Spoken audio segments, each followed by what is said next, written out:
함께 사도신경으로 신앙 고백하시겠습니다. 나는 전능하신 아버지 하나님 천지의 창조주를 믿습니다. 나는 그의 유일하신 아들 우리 주 예수 그리스도를 믿습니다. 그는 성령으로 잉태되어 동정녀 마리아에게서 나시고 본디오 빌라도에게 고난을 받아 십자가에 못 박혀 죽으시고 장사된 지 사흘 만에 죽은 자 가운데서 다시 살아나셨으며 하늘에 오르시어 전능하신 아버지 하나님 우편에 앉아 계시다가 거기로부터 살아있는 자와 죽은 자를 심판하러 오십니다. 나는 성령을 믿으며 거룩한 공교회와 성도의 교제와 죄를 용서받는 것과 몸의 부활과 영생을 믿습니다. 아멘. 우리 함께 찬송가 453장 찬송가 453장 예수도 알기 원하네 우리 함께 찬송하도록 하겠습니다. 찬송가 453장입니다.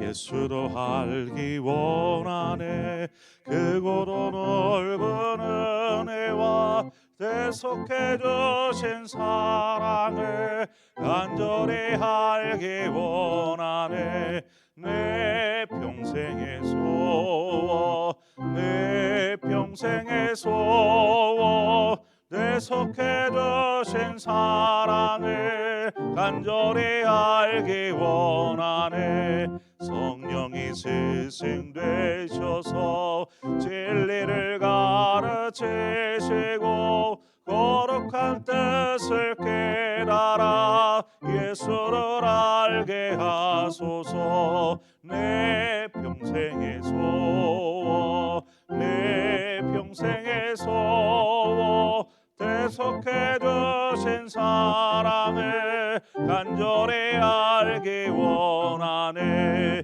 성령의 감화 받아서 하나님 말씀 배우니 그 말씀 안절안절히 내 맘에 교훈되도다 내 평생의 소원 내 평생의 소원 대속해 주신 사랑을 간절히 알기 원하네 예수가 계신 보좌는 영광에 들려 있도다 평화의 왕이 오시니 그 나라 왕성하도다 내 평생의 소원 내 평생의 소원 대속해 주신 사랑을 간절히 알기 원하네.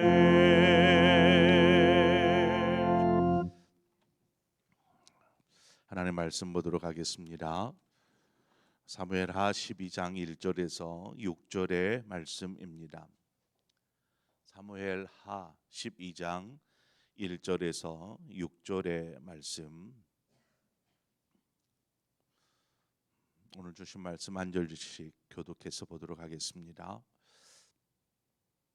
여호와께서 나단을 다윗에게 보내시니 그가 다윗에게 가서 그에게 이르되 한 성읍에 두 사람이 있는데 한 사람은 부하고 한 사람은 가난하니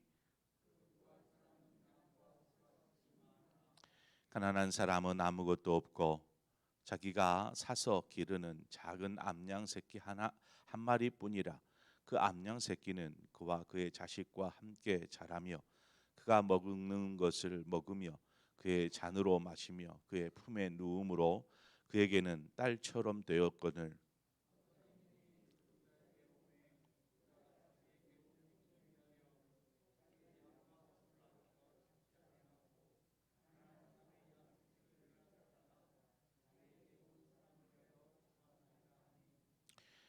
다윗이 그 사람으로 말미암아 노하여 나단에게 이르되 여호와의 살아계심을 두고 맹세하노니 이 일을 행한 그 사람은 마땅히 죽을지라.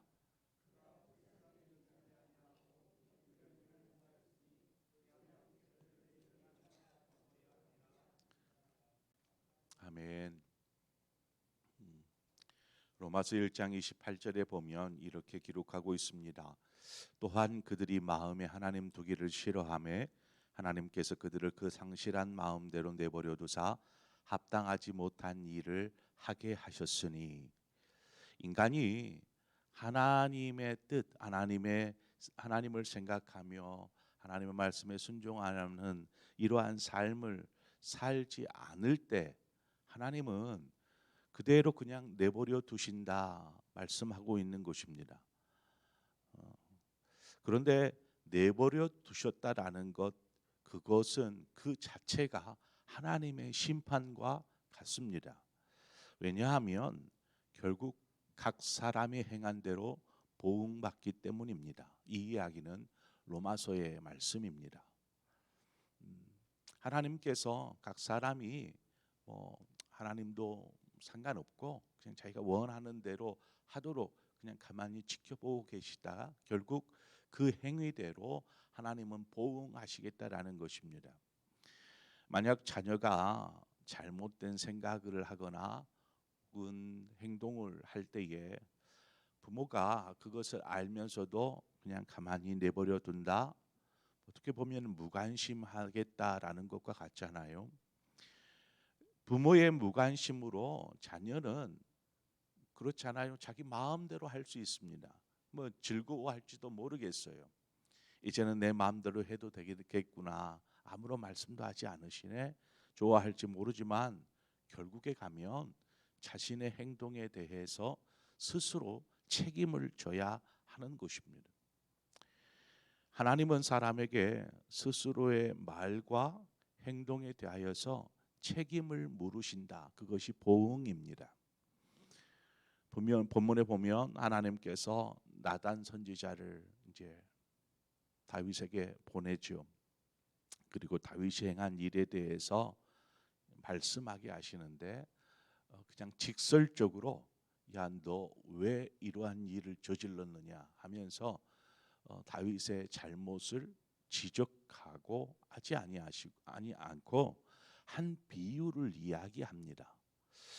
오늘 보니까 그 비유가 무엇이냐면 부한 사람과 가난한 사람에 대한 이야기인데, 가난한 사람에게는 작은 암양 새끼 한 마리가 있었습니다.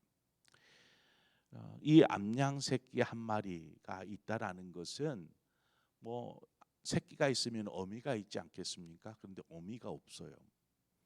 그 말은 이 암양 새끼를 밖에서 돈을 주고 사온 것입니다. 이 새끼를 키워서 이제 어미 양을 만드는 것이죠. 돈을 모으고 모아서 드디어 암양 새끼 한 마리를 구입하게 되었습니다. 이 암양 새끼는 가난한 사람에게 있어서는 재산 목록 1호이지요. 그렇지 않겠습니까? 모든 것을 모아서 산 것이기 때문에 얼마나 소중하고 귀하겠습니까? 이 귀한 것을 함부로 할까요? 그렇지 않아요. 매일 쓰다듬고 어떻게 뭐 건강한지 뭐 이렇게 관리하게 되는 것입니다. 애지중지하면서 관리하게 됩니다. 또 한 사람이 나오죠. 반면에 부자에게는 참 많은 양과 소와 뭐 여러 가지 가축들이 있었겠지요. 부유하기 때문에 뭐 헤아릴 수 없을 그러한 가축들을 가지고 있었습니다. 그런데 부자에게 한 행인 즉 손님이 찾아옵니다. 손님이 찾아오니까 부자가 이 손님을 대접해야 되는데 자신이 가지고 있는 수많은 가축들 중에 한 마리를 잡아다가 이 손님을 대접한 것이 아니고 이 가난한 사람에게 가서 그가 애지중지 키우던 그 암양 새끼를 빼앗아다가 그것으로 잡아서 이 손님을 대접한 것입니다. 자, 여러분 이 이야기를 들으면 어떤 생각이 드십니까? 다윗이 나단 선지자가 하는 이 이야기를 이렇게 듣다가 그 이야기가 마칠 쯤에 분노하기 시작합니다. 화를 내는 것이죠. 그것은 부자가 양심을 버린 행위를 했기 때문에 그렇습니다. 다윗은 왕으로서 이스라엘 백성을 다스리는 입장에 있습니다. 그러니까 때로는 재판하기도 하지요. 판단하는 것입니다. 옳고 그름을. 만약 그런 부자와 같은 백성이 있다라면 자신은 결코 좌시하지 않겠다. 이 이야기를 하는데 하나님의 이름을 꺼냅니다. 내가 하나님의 이름으로 맹세하기까지 하면서 그 사람을 죽이겠다, 벌하겠다, 이렇게 막 분노 가운데 이 이야기를 나단 선지자에게 하는 것이죠. 생각해 보세요. 나단 선지자가 이 이야기 하는 것은 누구 이야기입니까? 다윗 자신의 이야기입니다. 다윗 이야기를 지금 비유적으로 이야기한 것이죠. 다윗은 자신의 이야기라고는 전혀 생각지 않고 고려치도 않았겠죠. 단호히 그 사람은 마땅히 죽을 자라 이렇게 정죄하고 있습니다. 결국 스스로 자신을 정죄하는 꼴이 되어버렸습니다. 뿐만 아니라 양 새끼의 4배의 보상을 해야 한다 이렇게 이야기합니다. 그것은 이제 율법이 정한 것인데 누군가 어떤 도둑질을 소유를 남의 것을 도둑질하면 그 주인에게 4배를 보상하게 되어 있습니다. 이것이 율법입니다. 그러니까 지금 두 가지를 얘기했죠. 마땅히 그는 죽어야 하고 더불어 4배의 보상을 가난한 자에게 해 주어야 한다라고 말하고 있습니다. 아마 양심이 있다면 이런 이야기를 들으면 100이면 100 다윗과 같은 반응을 하지 않을까요? 누가 보아도 부자가 잘못한 것이기 때문에 그렇습니다. 자신의 그 많은 짐승들 중에 한 마리 잡아서 주는 것도 아니고 가난한 사람의 그 애지중지 키우는 그 새끼 한 마리 있는 거 그거 빼앗아다가 어떻게 양심이 있으면 그럴 수 있는가라고 우리는 쉽게 생각할 수 있습니다. 당연한 일임에도 중요한 것은 죄를 범할 때에는 그것을 깨닫지 못한다라는 것입니다. 판단하지 못한다라는 것이죠. 여러분, 이것이 죄의 특징입니다. 죄를 범하고 있을 때에는 모든 양심의 눈이 멀게 됩니다. 양심만이 아니라 신앙으로서 판단할 능력조차 상실하게 되어버립니다. 죽을 수밖에 없는 그런 중한 범죄를 저지르면서도 자신이 지금 어떤 행동을 하는지 알지 못하는 것이죠. 다윗이 그렇습니다. 지금 다윗이 생각하는 나단이 이야기하는 이 이야기는 자신의 이야기가 아니고 백성 중에 누군가의 이야기로 듣는 것입니다. 그리고 생각해 보니까 이것은 부자가 너무나 잘못한 것인 것을 그 자리에서는 쉽게 판단합니다. 자신의 죄에 대해서는 양심이 죽어 있고 신앙적으로 판단할 수 있는 능력조차도 상실해버린 상태에 빠져버린 것이죠. 죄의 유혹은 이처럼 우리의 영적인 귀와 눈과 입을 마비시키고 그저 정욕에 치우쳐서 생각하고 바라보고 행동하게 만들어 버립니다. 우리는 이러한 유혹으로부터 자신을 지켜야 합니다. 어떻게 지킬 수 있을까요? 양심에 화인 맞은 사람처럼 딱딱해서 감각을 상실해 버린 사람이 아니라 뭔가 판단하고 이것은 옳지 못하다, 하나님이 기뻐하지 않을 이 일이다 라는 이러한 판단의 기준이 명확하게 또 분명하게 세워져 있어야 하는 것입니다. 나단이 이 이야기를 꺼낸 것은 다윗이 그거 듣고 이 이야기가 이것이 내 이야기구나, 나의 이야기구나 하는 것을 깨닫기를 원하여서 이 이야기를 한 것 아니겠습니까? 왕에게 찾아와서 하나님의 뜻을 전하는데 그냥 직설적으로 왕 당신이 이 짓을 하지 않았습니까? 라고 하지 않고 이 비유를 통해서 왕 스스로 좀 깨닫기를 바랬습니다. 이 이야기가 내 이야기구나, 내가 잘못해서 그랬구나, 이렇게 깨닫기를 바랬는데 다윗은 어떻습니까? 다윗은 나단의 이야기를 통해서 자신의 모습을 발견하기보다 이 말을 다른 사람의 이야기로 받아들입니다. 다른 사람의 이야기. 이것은 신앙생활하면서 우리가 말씀을 들을 때에 참 조심해야 될 부분입니다. 말씀을 듣다 보면 저 말씀은 우리 아내가 들어야 할 말씀이다. 이런 생각. 저것은 우리 남편이 좀 들었으면 좋겠다. 저런 말씀은 이러한 생각들이죠. 혹 그런 생각 해보시지 않았습니까? 저 말씀은 저 성도가 들었어야 되는데, 저 말씀은 누가 들었어야 되는데 하는 마음들.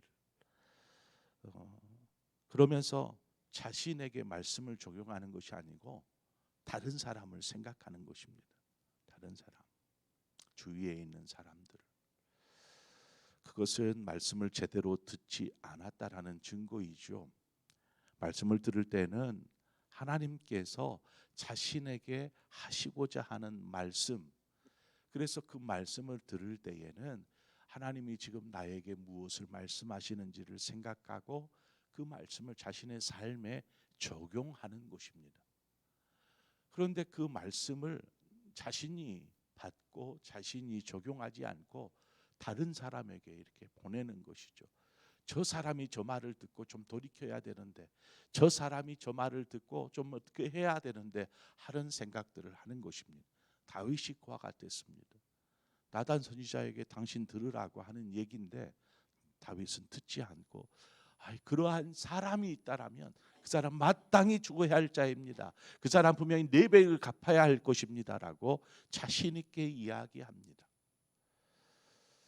그러므로 우리가 어떤 말씀을 듣든지 겸손히 자신의 삶을 돌아보고 하나님께서 나에게 하시는 말씀, 이 말씀을 듣기 위해서 우리는 힘써야 하는 것이죠.